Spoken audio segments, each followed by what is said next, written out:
things estranged children say. I didn't ask to be born. You're excusing abuse. I have every right to hate my abuser. I'm breaking generational curses. Who's breaking a generational curse by carrying on hate? The same hate that keeps generational curses going. Well, I didn't ask to be born. Welcome to the side of evil and darkness. Because you know who says that? People who basically worship Satan. Because you're denying the one who created you. You might not have asked to be born, but he wanted you born. What did they do to abuse you? I'm not talking about the exceptions, okay? People who have been essayed or physically beaten or completely berated and called terrible names when they were children, okay? I'm not talking about y'all. I'm talking about the ones who think it's okay to cut off your parents because they simply do not validate your feelings, and your parents don't let you project your stuff onto them because you're an adult now and you are responsible for yourself and your own mental problems. Yeah, that's who I'm talking about. I hope this helps.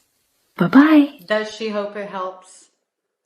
Is it me, or does she sound really angry and bitter and hateful of those of us who have walked away from our parents, regardless of the reason? I find her to be really angry. But anyway, let's break this down a little bit. I have watched a bit of her content. She's hard to watch. I think you'll agree with that. And the reason I don't have her in shadow is because I feel like sometimes it's really important to see the facial expressions of certain types of people. And so that's why. There's going to be a few videos that I make here and there where I don't keep them in shadow. Part of the reason I keep them in shadow when I do is because I really want to prevent more division and the throwing of hate around and, people going onto their platforms and boosting their algorithm and just all of those different things. Am I going to continue not to show certain people in shadow? I don't know. I'm growing along with all of you and trying to figure out how to best do things along the way. And I really am trying to make the estrangement community less about us and them and humanize everyone where I can. And then there's people, doormat mom, perfect example. There's no humanizing there, right? So, and if you know, and if you don't, she's next. I've done some things with her, but I'm getting ready to do a little bit more. That being said, so this person, as far as I know, was an estranged daughter, and she's just so godly and perfect that she found a way to re-engage in a relationship with her mother. As far as I know, I don't know the status of her mother. I don't know if she's still alive or any of that, because she is hard to watch, and I just don't know that I can. My heart's even beating from her, do a deep dive. I might. If you guys want me to, I will. How about that? If you want me to, drop it in the comment section and I'll do a deeper dive on her. I think that for whatever reason, she has taken on the responsibility of repairing the relationship with her mother and blames herself for having the estrangement and carries a lot of guilt for that. Why? I don't know, because I don't know their situation. I do know that nobody comes out this strongly with this much anger towards a community of people who are estranging from people who hurt them, regardless of what the childhood was like, and we'll get to that in a moment. I know somebody who has this kind of viewpoint, the way that she does, something happened or something is happening. And I'm not here to throw shade on mental health issues and things like that. This is not that. And when we talk about things like, a narcissist parent or narcissistic parent, I'm careful not to call everyone a narcissist, because not everybody who has narcissistic behaviors is a narcissist. My mother is a sociopath and a narcissist.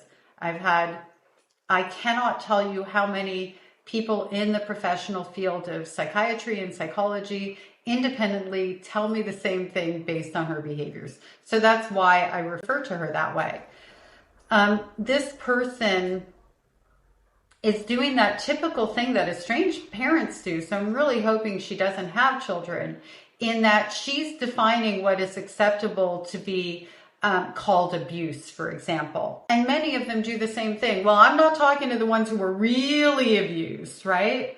Well, abuse is to cause harm. So you can't define abuse for one person against another. You can't define experiences. If it happened once, it happened over and over and over again. And she's acting like she's really getting to know the estranged adult children.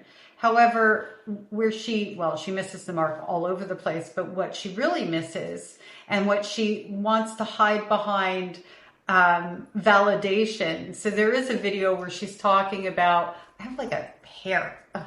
Anyway, she has a video where she's talking about how 2-year-olds need validation, and maybe they need a validation when they're 5 and 6 and 7. And she kind of talks like that, actually. But adults don't need validation. And so, well, she's in a relationship with what was her estranged mother. And I guess she's convinced herself that she doesn't, and it's actually quite sad as I say it out loud, doesn't deserve validation for whatever led to the demise of their relationship in the first place, right? And as we go along with her, this thing about, well, if we're estranged, we must hate. And no, we're estranged because we love, because we learn to love ourselves, or we're trying to learn to love ourselves so that we aren't stuck in hate and painful experiences repeating themselves in pretty much the same way over and over again. She's missing the part of the estrangement where it isn't about childhood. It is about adulthood. She makes it seem like it's because we're not getting validated. I don't know about you, but I was willing to have a relationship with my mother and never get validation, but just have a relationship with her like nothing happened. The only thing that I needed was her not to hurt me anymore. That's what I thought. I didn't realize the monster that I was dealing with. And this was about 17 years ago, 19 years ago now, actually. I was willing to do anything to have a relationship with my mother, including betray myself and not give myself what I deserved, which was validation and is validation, and it will always be what I deserve. It's just not something I seek from her anymore because I can provide it to myself. And why is that? Because I estranged, and because instead of looking for my mother to heal a wound that she created, I did it myself. We don't estrange because we're not getting coddled. That's almost like what she's saying, right?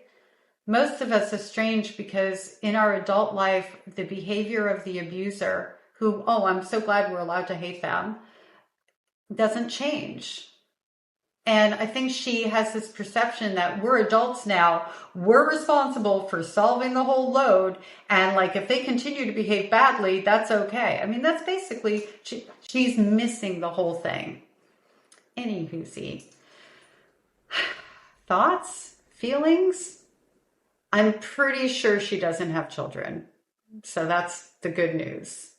And I actually do feel sad for her because there's something that she's missed, that she feels that because she's so high and mighty and she fixed it and she doesn't worship Satan, that the rest of us should jump on her bandwagon. Oh, and generational curses. When I hear that, I'm already like, here we go. Because it's not a generational curse. That makes it seem like something from the outside is casting a spell. It's generational dysfunction. And sometimes the only way that you can break that is by breaking the chain and walking away and starting over.